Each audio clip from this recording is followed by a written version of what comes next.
Puji Tuhan, alhamdulillah Pak Parwan hari ini hadir, sehingga mengingatkan kita semua, moga-moga juga resonansinya masuk ke ruangan-ruangan yang ada di komplek ini. Itu target minimalnya. Bapak Ibu sekalian, memang betul orang tua kita itu membicarakan tentang negara yang akan dibangun sudah sangat dalam, begitu tulus, begitu ikhlas, begitu mulia. Tetapi yang jadi soal adalah ketika Hiroshima dibom, keburu-buru harus sidang PPKI, maka bicara batang tubuh belum pernah, jangankan diparipurnakan, didiskusikan matang dalam kelompok 9 saja. Tolong tunjukkan kepada saya sebelah mana dokumennya. Ini persoalan yang mendasar. Di dalam mengatur negara tidak cukup didasarkan kepada filsafat. Falsafah negara yang kayak apa? Di atas falsafah negara ada agama, juga nggak banyak artinya. Karena mengatur negara sangat ditentukan aturan main. Kita tidak bermaksud menyalahkan siapapun, tetapi kondisi real ini harus dipahami bersama oleh kita, sehingga kita tahu. Contoh tadi disampaikan oleh Pak Dr. Andi, konstitusi kita banyak menginduk kepada konstitusi Belanda. Dan itu tidak tanggung-tanggung 1824 sama 19, saya lupa ya. Lupa saya, nanti Pak Andi mungkin lebih ingat. Di samping itu, kalau kita melihat isinya tentang bagaimana kedaulatan ini dikelola oleh negara, kita lihat. Di sana ada MPR. Di sana MPR terdiri dari DPR dan utusan daerah dan utusan golongan. Mazhab saat itu di dunia hanya mengenal dua. Satu lewat pemilu, satu lewat yang negara-negara partainya satu, yaitu GBHN. GBHN di seluruh dunia sejak saat itu sampai hari ini mengenal mazhab pembangunan jangka panjang, jangka menengah, dan jangka pendek. Maka dapat kita pahami, GBHN ini hanya mungkin kalau negara tersebut partainya satu. Karena partainya satu, jangankan 25 tahun, 50 tahun juga nggak apa-apa. Tetapi kita lihat ada mazhab yang lain, yaitu mazhab demokrasi yang mengenal pemilu. Di dalam demokrasi pasti ada partai. Pertanyaannya, adakah di undang-undang dasar kita yang asli ada kata partai, ada kata pemilu? Nggak ada. Maka tidak usah kita bersih tegang dari sisi keilmuan, karena yang membicarakan itu bukan bapak saya yang tidak sekolah, tapi orang-orang yang sekolah, yang saat itu di komisi 9,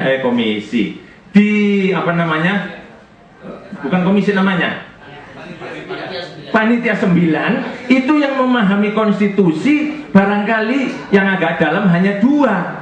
Satu Pak Yamin, satunya Pak Pomo. Jadi kita nggak usah repot-repot kalau melihat kenyataan macam ini. Kewajiban bagi kita sebagaimana pesan Bung Karno tanggal 18 Agustus 45 itu, besok kalau dalam keadaan tentram kita rumuskan kembali, karena memang tergesa-gesa. Loh, ini amanat, orangnya udah meninggal kok. Nah, persoalannya adalah ketika kita tahu hari ini hasil amandemen malah tidak karuan, kita akan mulainya dari mana? Apakah dari kerutan ini tambah nemen? Maka yang paling gampang adalah sebalik saja dulu, sekaligus mengingatkan kepada siapapun anak cucu kita, wahai anak cucu, republik ini dulu dibangun berdasarkan niat founding father kita tuh seperti ini, seperti ini, seperti ini. Ini maksud kami mengadakan kumpul-kumpul hari ini yang nantinya akan kita susul dengan kumpul-kumpul yang lain agar ke depan ini kita tahu bagaimana kaidah negara, karena orang tua kita belum sempat merumuskan, dan begitu juga yang mengamandemen. Contoh mamanya, kaidah negara pertama, kepala negara adalah lembaga tertinggi. Di kita tidak ada kok. Kepala negara waktu Undang-Undang Dasar 45 itu yang tertinggi bukan presiden, MPR. MPR itu kalau berdasarkan mazhab bukan pemilu, sepadan dengan sidang Partai Komunis 5 tahunan. Ini kan cuma nama, susunannya sama kok. Yang paling hebat adalah Pak Harto. Rakyat dibelah dua. Yang mau berpolitik ikutnya Partai Orde Baru, namanya 3, P3, Golkar sama PDI. Sama dengan di negara komunis, yang ikut berpolitik hanya boleh ikut Partai Komunis. Di sini Partai Orde Baru. Yang tidak berpolitik diawasi di sana oleh Politbiro Sentral Komite Partai Komunis. Di sini oleh kelompoknya saya. Nah ini oleh Orde Baru, oleh tentara. Loh, ini fakta. Kan cuma beda nama, nyatanya sama kok. Begitu juga kalau dari sisi ekonomi. Ketika orang tua kita mendirikan lebih dari 200 BUMN, mazhab saat itu yang namanya negara mengurus dari garam sampai pesawat terbang ditangani oleh BUMN. Hari itu tahun 45 adalah mazhab partai negara komunis. .main.com kita nggak usah alergi, wong ini fakta. Nah, inilah kewajiban kita ke depan, merumuskan modeling platform kita yang seperti apa, ekonomi diatur seperti apa, politik seperti apa, hukum seperti apa, tentara seperti apa, dan yang lain seperti apa. Contoh yang tadi diungkap, Pancasila, yang mana diterjemahkan sehingga tidak seenak perut menerjemahkan dalam pasal-pasal.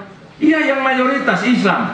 Itu pun kalau Islam Ahmadiyah juga nuwun sewu, terdolimi juga. Ini yang kayak begini belum ada kok. Begitu juga yang lain. Begitu juga tentang pembukaan. Apakah betul pembukaan Undang-Undang Dasar 45 itu sudah seluruhnya dielaborasi dalam pasal-pasal? Kan belum. Nah, yang kayak begini kewajiban kita, nggak usah saling menyalahkan. Mari kita rumuskan yang baru. Ada 2 pendekatan. Prancis 5 kali ganti undang-undang dasar, 5 kali mengganti negara. Tetap kok daerah itu namanya negara Prancis. Tapi ada negara lain, undang-undang dasar yang asli ditaruh di atas, kemudian perubahan dan penambahan itu ditaruh di bawahnya. Yang ini menurut saya lebih soft bagi kita, lebih aman bagi kita, karena semua pihak akan memahami daripada model Prancis. Nah, kalau umpamanya penyempurnaannya ada di undang-undang, saya pendapat tadi bisa saja di TAP MPR, tetapi TAP MPR bukan undang-undang dasar, kan gitu. Itu repotnya, undang-undang itu setiap ganti pemerintah begitu mudahnya untuk diubah. Ini masalah-masalah yang mendasar agar norma-norma negara ini dipenuhi. Pesawat terbang saja, kalau pesawat militer itu ada pengaman. Nuwun sewu, listrik aja ada sekring. Di kita tidak ada alat pengaman. Mazhab negara modern memisah antara atau memilah antara negara dan pemerintah. Betul Majapahit ada, tetapi kekuasaan pemerintah, penguasaan tentara umpamanya itu masih dikerjakan tidak oleh kepala negara.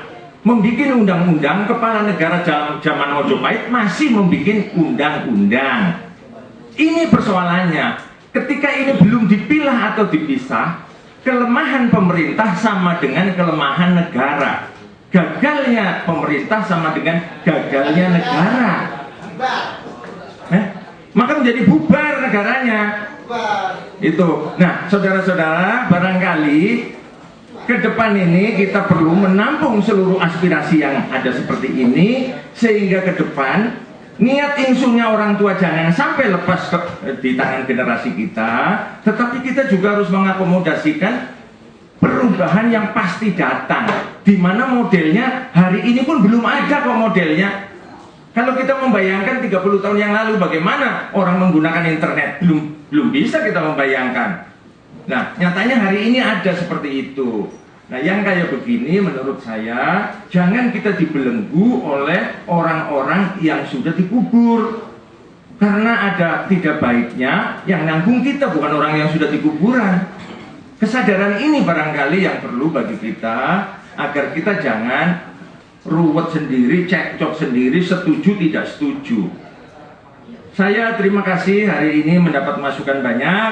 Nanti pada saatnya kalau kami membutuhkan untuk mengelaborasi, bapak-bapak dan ibu tertentu kami undang untuk memperdalam apa yang sudah disampaikan hari ini. Barangkali dari saya itu, terima kasih.